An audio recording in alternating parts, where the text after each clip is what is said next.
মা চার কি কালার, বাপরে বাপ, পয়সা দিয়ে না দেখছো না স্ক্রিন, চার কি কালার।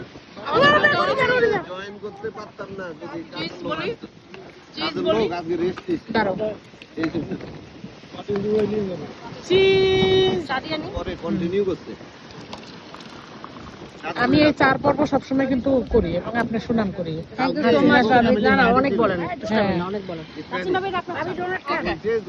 এই পরিবেশে নদীর ধারে চা খাওয়ার মজাই আলাদা। না নাসরিন, কাজ নাই এই যে দেখো ওই যে সাগরের পাড়ে বসে চা খাওয়া, আইটেম গুলো দেখো আরেকবার। অনেক সুন্দর জায়গায় আসছি আমরা।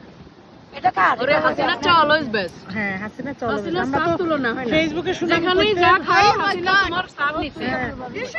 ফেসবুকে সুনাম করতে করতে করতে ফেমাস হয়ে গেছে। তবে আজকে চা খেলে ঘুম হবে না, এটা ঠিক আছে। আজকে চা খেলে ঘুম হবে না ভাবি, শিওর। শশা সুসাও ছিলাম নাই। হ্যাঁ, কত খাবার, একটা চাইতে একটা মজার খাবার। এই কচি শসা ওয়েট করো না। যে মজা হইছে তোমার পুয়া পিঠা। হ্যাঁ, এই আমার একটাই 10টার সমান। আর তরমুজ টরমুজ কিছু না, শসা কিছু না। ওগুলো আপনি কাটে আনছেন। আর এটা কি মানে আর কি করতাম? আচ্ছা, ওই- চাও খাইতে দিব না কিন্তু বেশি বেশি। এখন শীতকালে পিঠা নিয়ে কত আমরা খাইতে যে মজার খানা, বাপরে বাপ।